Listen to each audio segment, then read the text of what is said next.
We are hearing Bhagavad Gita. Yesterday we heard, being always enveloped by my internal spiritual enlightening potency known as Yoga Maya, I do not manifest myself to the fallen souls. For this reason, the people of this world, being deluded by my Mayic potency and hence ignorant, do not know at all my eternal beautiful Shama Sundar human form.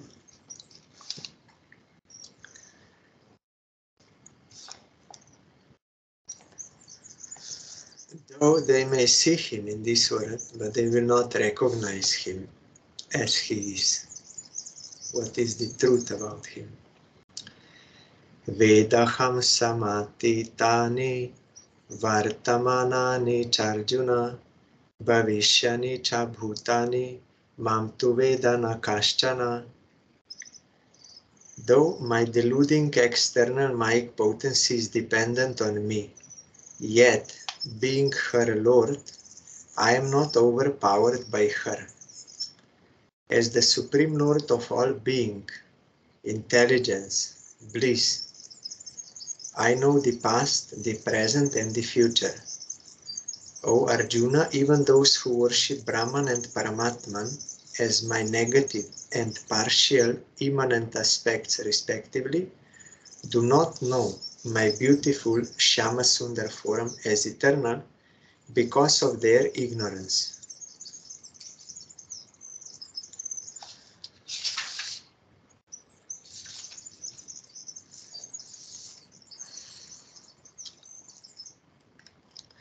All being, intelligence, bliss means, our Gurudev said, all existence, all knowledge, all bliss.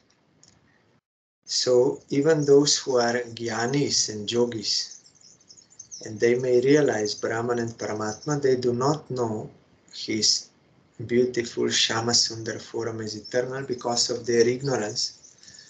They did not take shelter of pure devotee and did not practice devotion to Supreme Lord. That is why they are unable to realize. So although they are not ignorant, they are not filtered by their Maya, by this Triguna. They are not filtered by Triguna. They are already beyond. But still, in that platform also they are ignorant in the sense that they don't know the Absolute in full, complete. They don't know.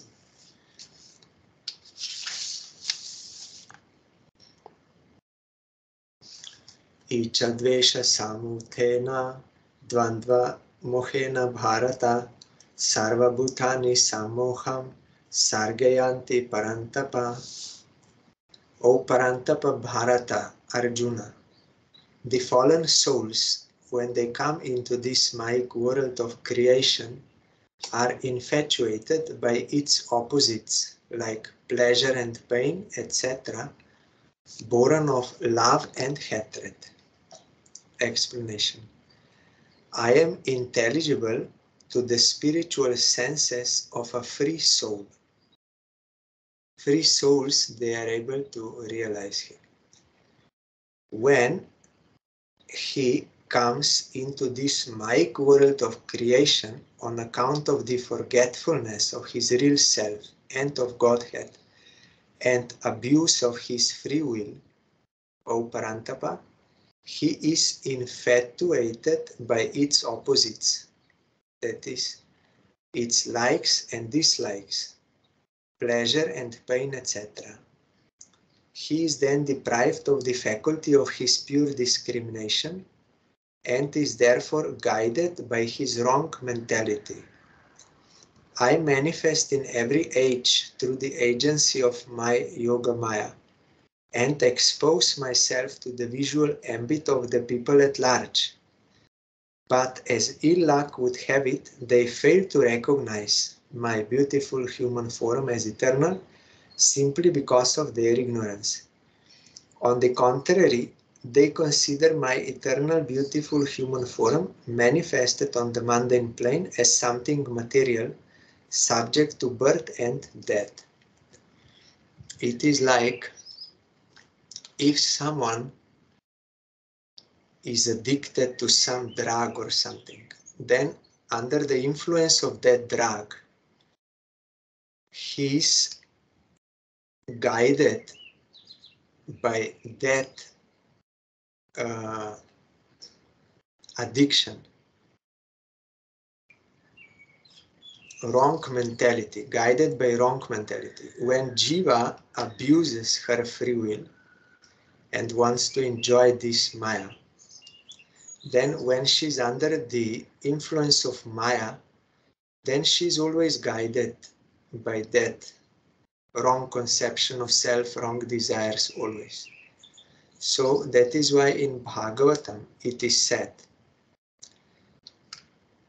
one should approach bona fide guru who has these qualities of having knowledge of all Shastras and also realization of Supreme Lord, which is seen in his action. He's always engaged in the service of Krishna and he's not under the influence of anger, lust, greed, all these things.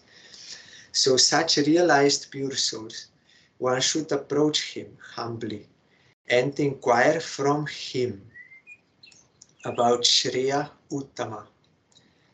What you please tell me, what is best for me, what is good for me in Bhagavatam.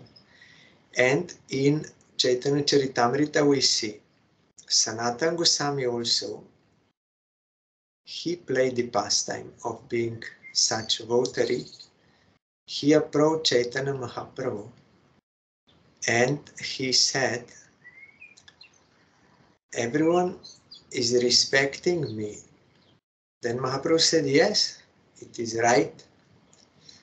You know many languages, you were prime minister and you are learned and all these things. So it is right, they are giving respect. Then Sanatana Goswami said, yes, I am also feeling happy when they give respect. But at the same time now I know that I'm a greatest fool. I don't know anything because I don't know who am I. If I don't know who I am, then how I can know what is good for me and what is the process to attain that, how I can know. This is the sign of sincere soul. When she will come to this point and then she will inquire from bona fide guru, then she can receive that. Gurudev said this is arrogance. When I think I know what is best for me, when I think like that, I know what is best for me, that is total false ego. This is not right Siddhanta. Especially when Jiva is under the influence of Maya, is totally in ignorance what is good for her. Total. Even on the marginal plane, when she's not enveloped by Maya, still she is prone to commit mistake. That is why we came here. If Jiva would know what is best for her, then she would naturally accept the service of Krishna. But we see that we didn't, because we did not want to submit to Swarup Shakti Radharani on the other side. So we are liable to commit mistakes, prone to commit mistakes.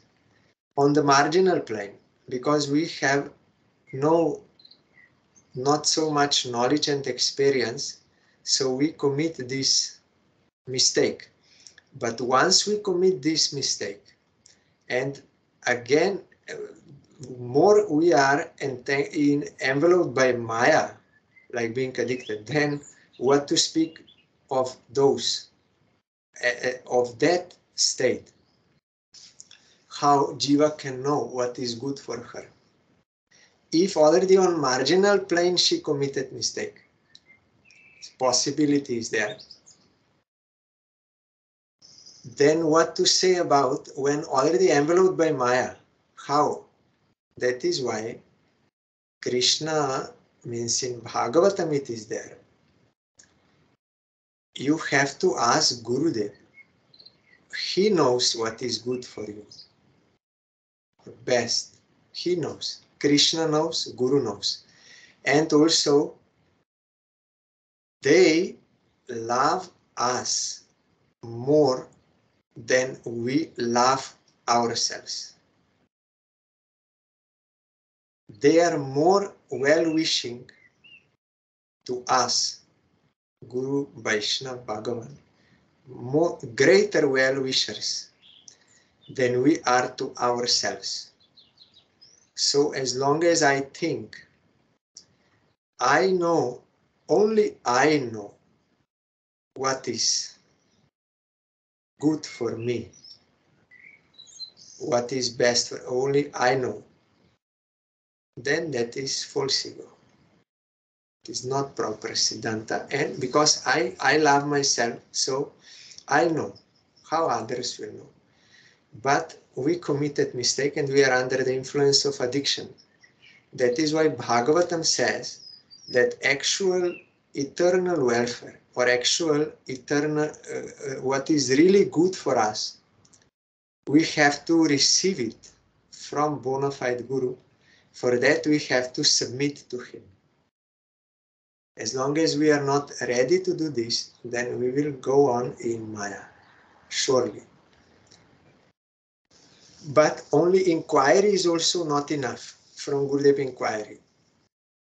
Then Guru will say, this is the problem, this you have to do. Then if I don't do, then who can help me? I have to do. So here it is stated that Jiva is infatuated by its opposites in this world, dualities. He is then deprived of the faculty of his pure discrimination. What is good, what is bad, what is beneficial, what is not, what is eternal, everything is lost. And is therefore guided by his wrong mentality. So unless I submit to Guru, bona fide Guru, who is above Maya and is fully engaged in the service of Krishna, without his grace, I am unable to know what is actually good for me. Never. So when I am able to give up this arrogance that I know what is good for me, what is how I will get eternal bliss, Gurudev wrote in Guru Tattva or other articles, he used this word, when I can give up this arrogance that I can know or I can get it by my own effort, then I am able to submit to Guru and I am able to receive from Guru what is best for me and real love for me. Guru and Krishna, they have real love for me. They know. They want good for me more than I want good for myself. They are such. That is why by their grace, by their mercy, we can come to know and we can start to do that activity which is best for us. That is service of Krishna. By that, we will get what we really need, what we really want, and that is the only thing that can fulfill us, nothing else. And for this, we have to submit to Swarup Shakti. There is no other way. We are marginal potency. We are inferior to Swarup Shakti, always, eternally. Even when we get the grace and when we go to Vrindavan and serve there, we are under their guidance, always. Eternally. But that is very good. If that is beneficial, then what is the problem?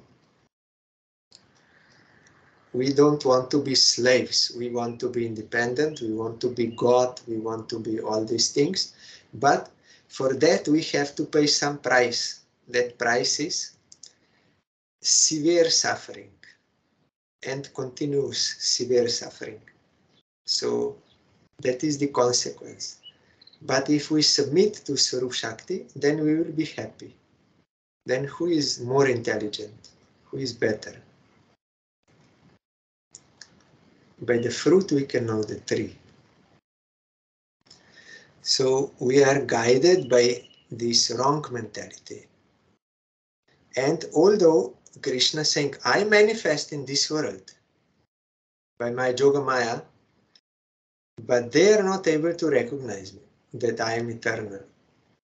What to speak of Krishna, even we are not able to recognize his personal associates, Gurudev.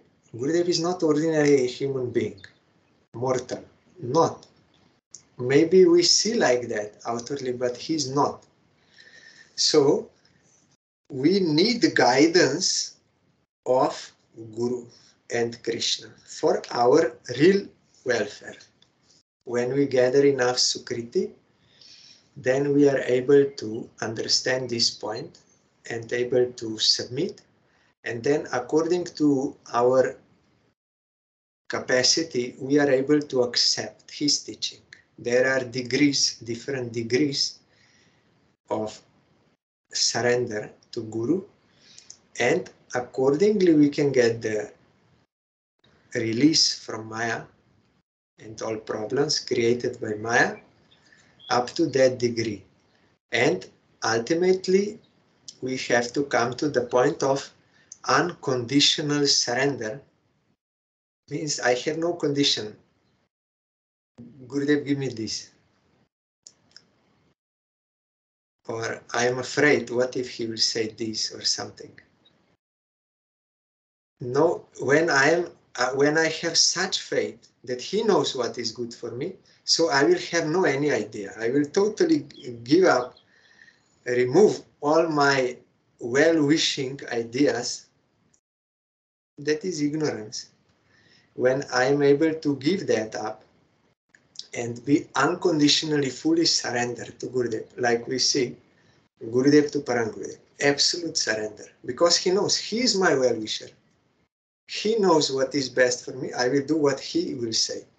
That will be best for me, what he will say. Why I will, my foolishness, I will follow my foolishness, the wrong mentality. Why? It's no use. So when one is able to unconditionally surrender, at that very moment, he will attain peace. That moment, not otherwise. That moment, peace, bliss, fulfillment, everything what is desirable, and that is actually our natural healthy position, real life. So this is the process we have to follow to submit to Guru more and more and come to the point of unconditional surrender. Means we will accept only the service of Krishna, nothing else, no any other separate desire, condition, nothing. Then that will give us actual peace and everlasting, not for some time only. I do something, then I get some peace, but that will not last long. But this peace, when we are in natural position and fulfilled, this is everlasting, forever. And nothing less than this, we will not be satisfied with anything, with nothing less than this. So better we follow this process and complete it, means attain unconditional surrender.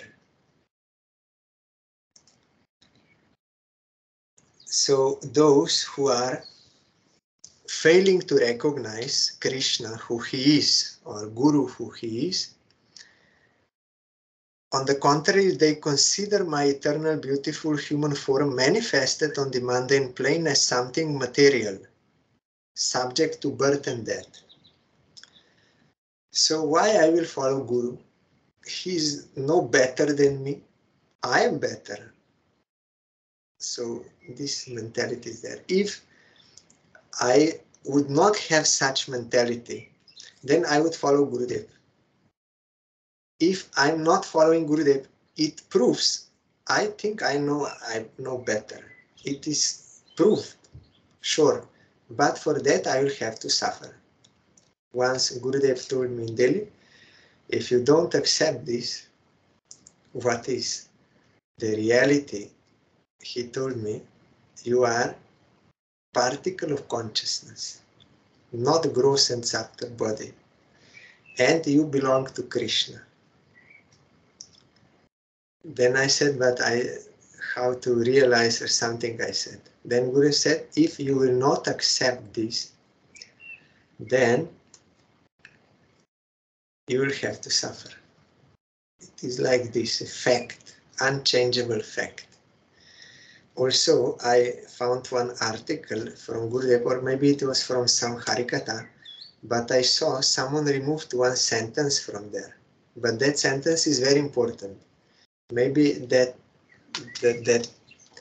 someone who took out could not connect, but Gurudev said or wrote, Jiva is eternal servant of Krishna. Then next sentence Gurudev said, there is no disturbance. Then next sentence, disturbances come when Jiva becomes averse to Krishna. And then all these things. But that sentence is also important. Why? Because this is translation what Srila Bhaktivinoda Thakur said in that kirtan which Gurudev was singing all the time during Nagar Sankirtan. Radha Krishna bol bol bolo re sobai, Eishika diya sobna diya pircha neche Gaurnitai. Gaurnitai dancing and requesting everyone, oh brothers, you please chant Radha Krishna. And they are going everywhere, on the street, everywhere they are requesting. So one line in that song is, Jeep Krishna Das e Bishwash Korle to ar dukho nai.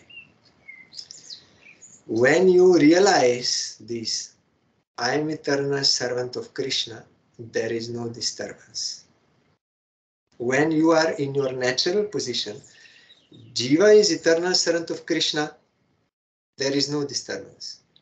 Means, when Jiva is in that realization, that position, realizing I am the servant of Krishna and doing service, there is no disturbance. Disturbance comes when we become averse to Krishna. That is the only cause. Nothing else is the cause of disturbance. Nothing. And there is only one solution, Gurudev said. What is the solution? We have to turn towards Krishna. And he said, but that is also very difficult because we have so much these bad impressions of previous millions of births, impressions to enjoy, and I am wisest person, I know everything.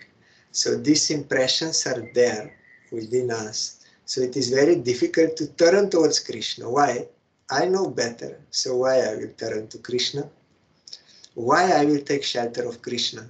I can rescue myself. I can guide myself. Why I will turn to Krishna? If I'm not turning to Krishna, it means I have this ego. It proves. Otherwise, I would turn to Krishna, understanding He's the only rescuer and well-wisher. Suhrid, Sarvabhutanam. He is well-wisher. Once I said to Gurudev in Calcutta that, no, I did not say, I was thinking to say to him that when I'm chanting, I'm thinking so many things. And even if I try to be attentive to Krishna, I am attentive to my imagination of him. So I was thinking to tell this to Gurudev, that how I can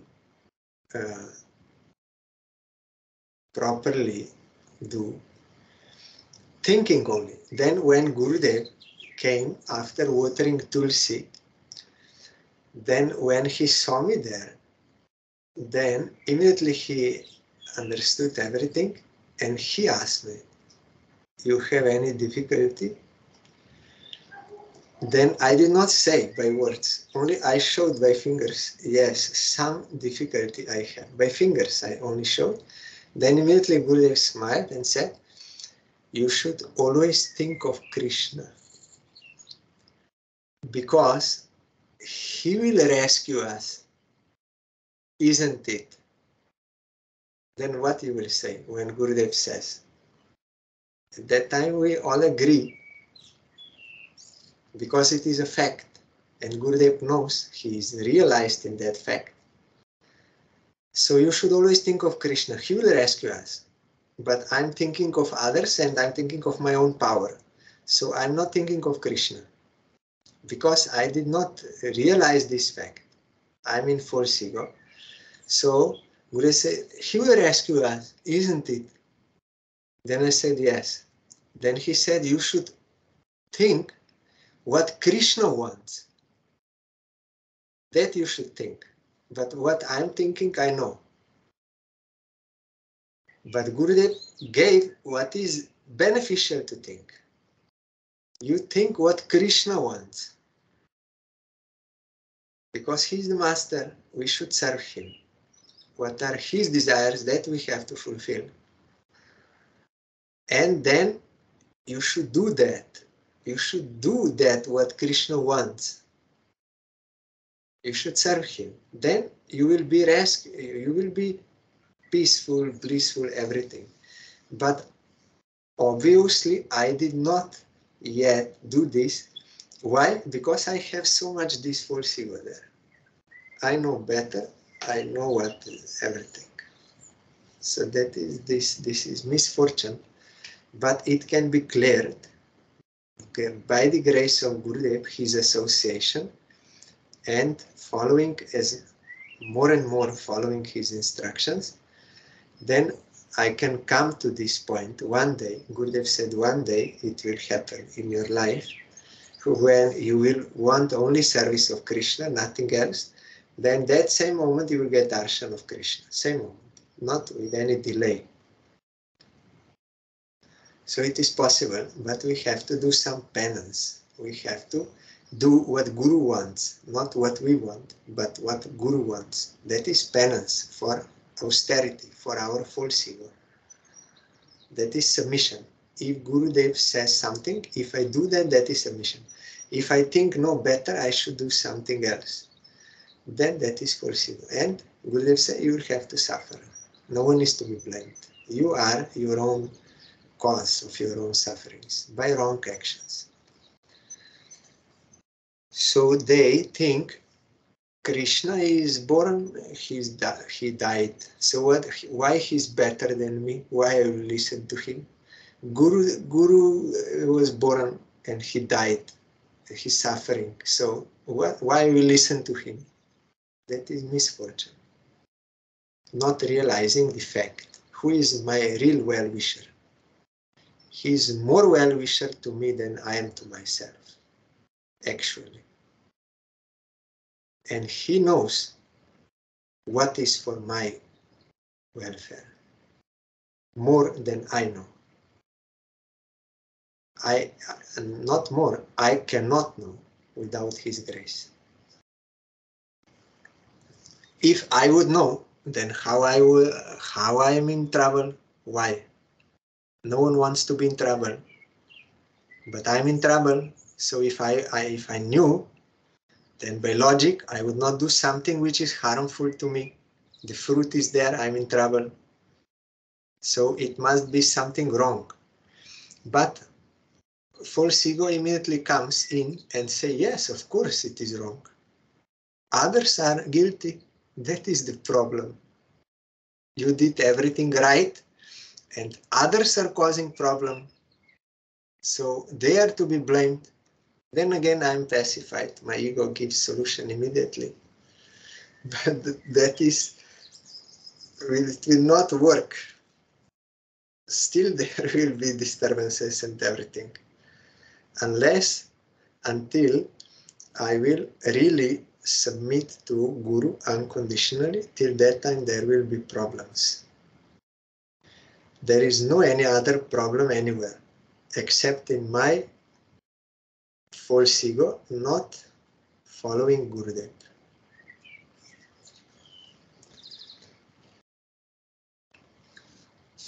Or not following fully So up to that extent, I'm in trouble.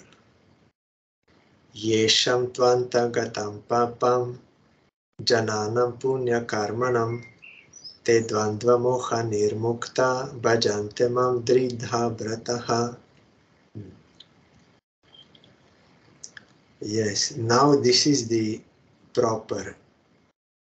But those whose lives have been purged of all sins by dint of their virtuous deeds, worship me with firm determination, freed from the worldly opposites and infatuation.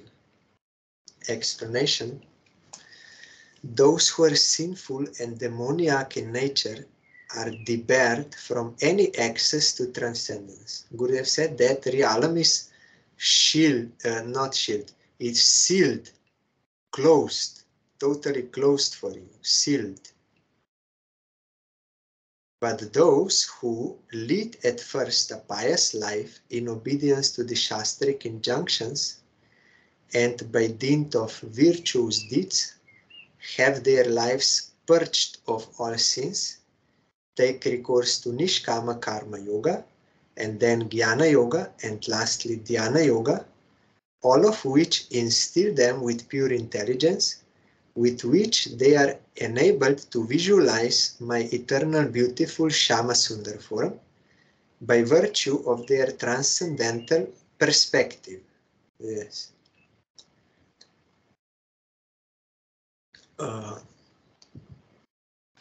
It is not necessary that you have to first do Nishkama Karma Yoga, then Jnana, then Dhyana, and Bhakti.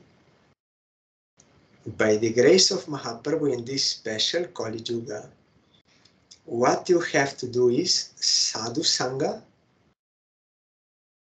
hear about Krishna from them, and chant about Krishna, his name, form, attributes, pastimes. Only this is enough. No need other things. And you will be released from all sinful activities, from all ignorance, from everything you will be. Cheto Darpanam Marjanam Bhava Mahada Bhagnendra. You will get.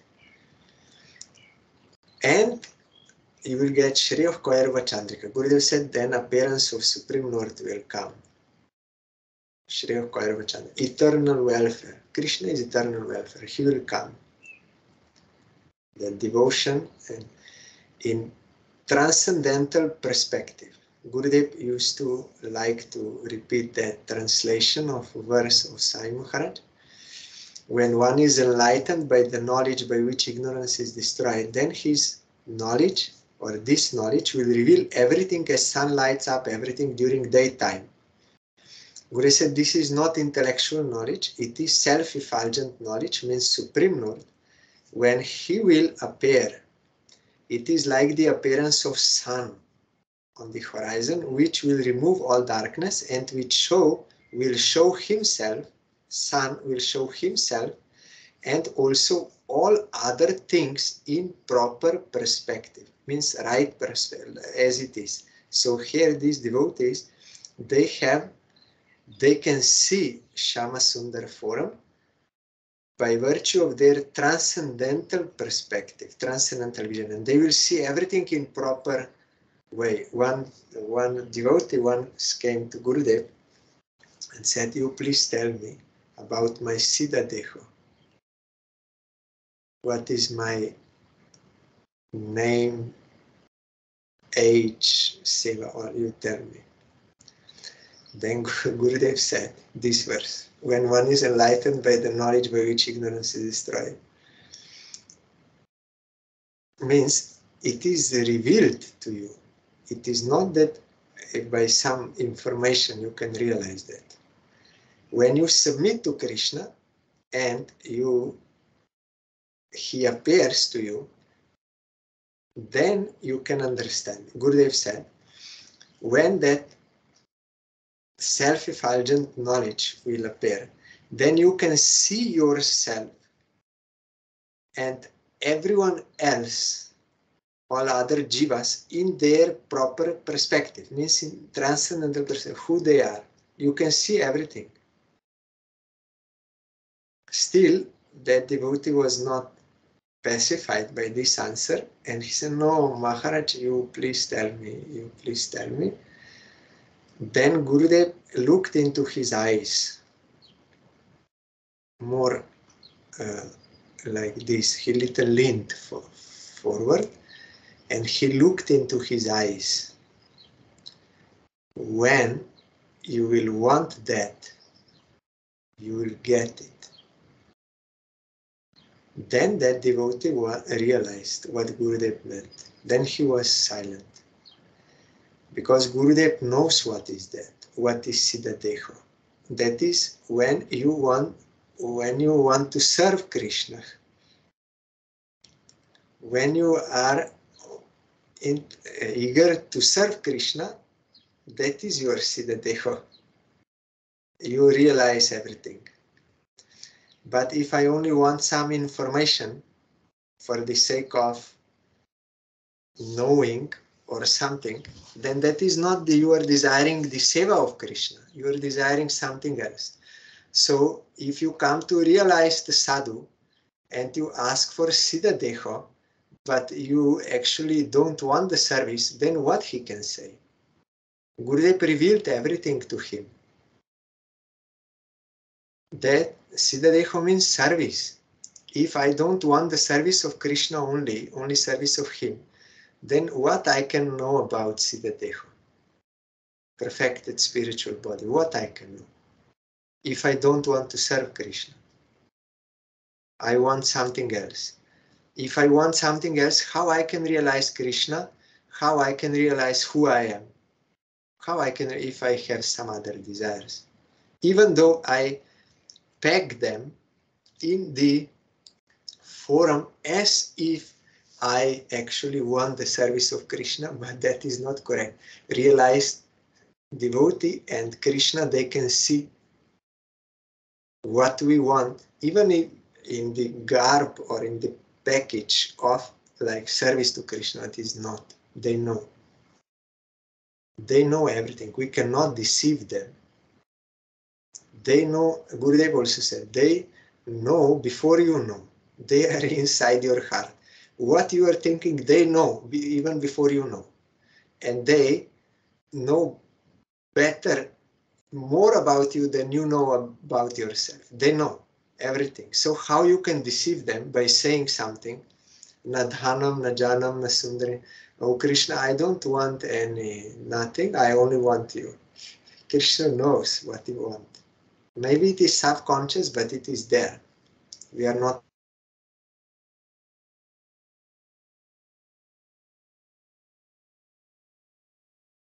That is why Gurudev, something camera, what happened?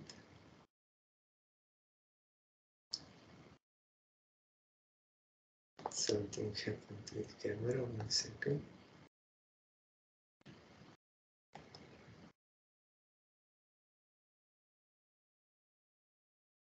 You can hear my voice.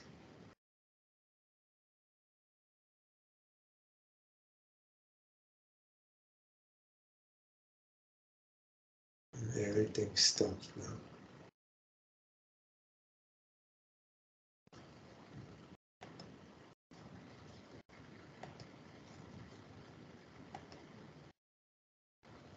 Everything stopped here.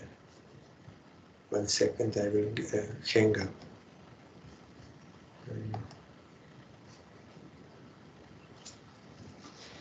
Será sangue buris.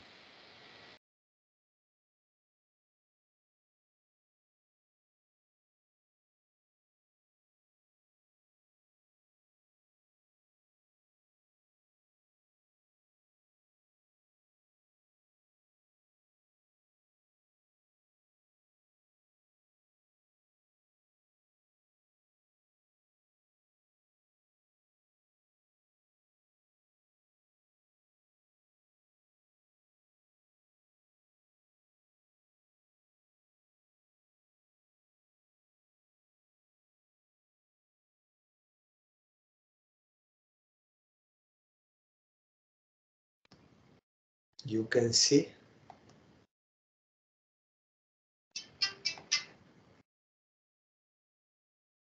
something blocked here.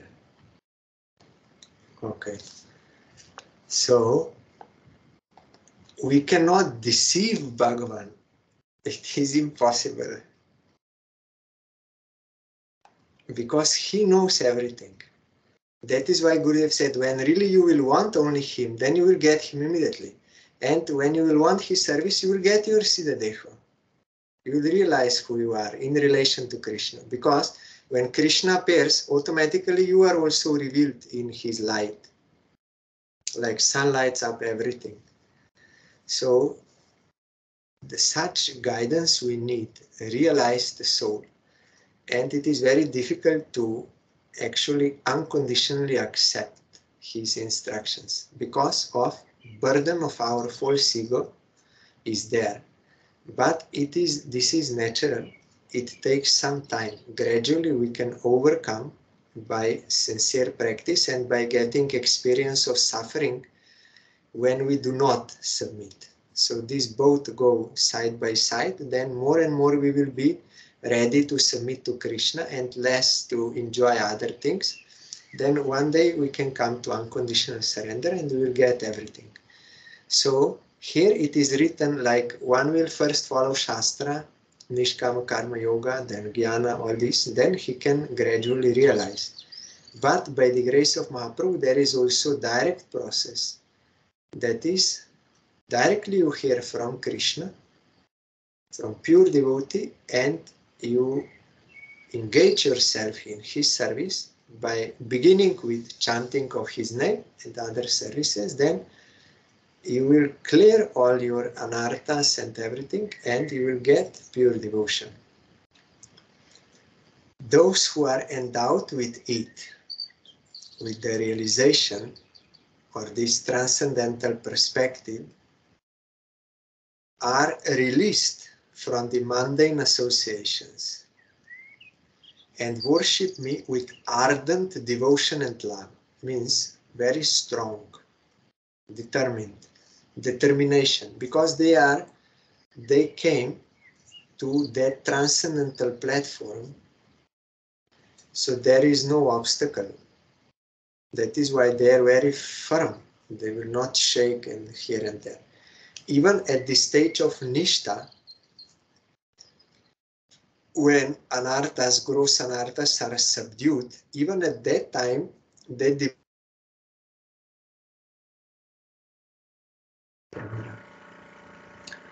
devotee is very fixed in service of Krishna. Gurudev, during Kartik Brata in Gajendra Moksha, he told about this, that someone has this feeling, I am eternal servant of Krishna, and he's only engaging in his service, although he may not directly see Krishna, not get darshan, but he's firm in this faith and he's firm in his practice, then even such devotee will not feel any disturbances and will always be happy. Even while in this world he will worship. So they are doing this ardent devotion and love. You are able to hear me? Again, my video is not working. And again, it is not. I cannot see the chat. Jara moron mokshaya mam ashritaya tantiye te brahmatad viduh kritsnam adyatmam karma chakilam. Those who strive after my eternal service in the blissful realm in order to attain liberation from decrepitude and death are fully cognizant of the transcendental Brahman and knowledge of real self and of the principle of karma. This word I don't understand. The gratitude.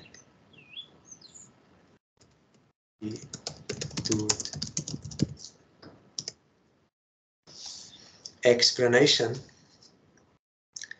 Physical body is liable to decrepitude and death, but not the eternal spiritual entity, this soul. Moksha or liberation is nothing but the attainment of my eternal service in the blissful realm by a jiva in his unalloyed existence.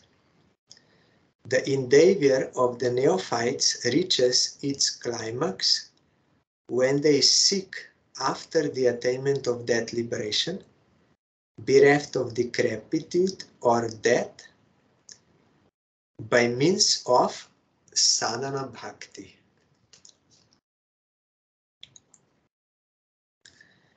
This decrepitude means he had passed directly from middle age into decrepitude. It means like feebleness, infirmity, weakness, like old age, sickliness, this, yes, old age. So there, in the jiva, there is no this old age or death, no. So they do sadhana bhakti to attain. These realizers of real moksha, striving after my eternal service in the blissful realm, are fully cognizant of the transcendental Brahman, that is Krishna, and knowledge of real self, and of the principle of karma, which is the root cause of jiva's worldly sojourn. Hence, it is pure devotion that enables a jiva to comprehend my eternal, beautiful Shyamasundar form. When Vyasadeva, he got that vision of Supreme Lord and himself and everything, then he realized, he saw Krishna and everything, he saw jiva and why jiva is in bondage. Directly he saw that cause. Cause is that anartha, other desires, so that is karma, wanting to enjoy. So that is the root cause of jiva's worldly sojourn. So one who has this realization and he is engaged in the service of Krishna, he can also help others to inspire them and to guide them for this. He must have this realization. He has the medicine. He has that proper medicine. Not only one who theoretically can repeat this, he can understand and he can repeat, but he will not be able to awaken that soul and inspire him to worship Krishna unless he himself is realized on that platform. So we have to do sadhana, then when we'll get realization, then you can help others. Or before that also you can help others by inspiring them to come to such a realized soul. Then last verse in this chapter. Sadhi bhutadhi devamam sadhyagyam chaye viduhu prayana kale pichamam te viduryukta chetasaha. Those who realize me as the presiding deity of Adi Bhuta and Adi Deva, which means mortal beings, they are Adi Bhuta, and aggregate Virat Purusha, universal death form, and of Adi Yagya, means Antarjami Purusha, means Paramatma, one who realized all this, are enabled to know me as eternal, beautiful Shyamasundar form at the time of their departure from this world, if they fix their minds on me. Explanation. Those who in their unalloyed existence realize me as the presiding deity of Adi Bhuta, mortal beings, Adi Deva, aggregate Virat Purusha, and Adi Yagya, the indwelling guide or Antarjami Purusha of all jivas, are enabled to know me as eternal, beautiful Shama Sundar, ever existing in the blissful realm, as the Lord of all servitors at the time of their departure from this world. Hence, it is only the devotees who are fully cognizant of my eternal, beautiful Shama Sundar form and can easily get across the impassable ocean of Maya by my grace. So we hear these things and we know they are true, but we use this for being proud. I am a devotee. I am the best. I am highest. This comes. But what benefit I'm getting from that? Zero. Harmful. The thing is, we have to do this. Really devote to Krishna, then you will get the fruit. But if fruit is not there, it proves I did not devote myself to Krishna, dedicate myself. So that I have to improve by sadhu sangha and by sincere practice. Then this fruit will come, and that will be actual benefit. So tomorrow is special holy day. We will hear about that topic, and then we will continue this Bhagavad Gita. There will be some gist of this chapter and questions, and then further we'll go next chapter. So this is one kind of trap also, that I like to enjoy some facilities given by Bhakti. There in Madhurya Kadamini, this is also there. Some anarthas coming out from Bhakti, like this, to become proud or something, then that is also blocking you for getting real welfare, eternal welfare. So to overcome this, it is necessary to associate with those devotees who have crossed this trap and are really engaged in the service of Krishna and are tasting that nectar. Otherwise, nectar of worldly, some pride that is temporary and does not fulfill actually. So tomorrow we will hear about two such devotees,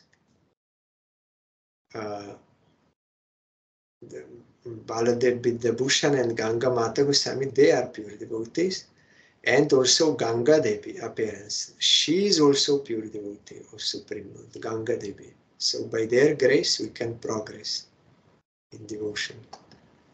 I don't know if I can stop recording.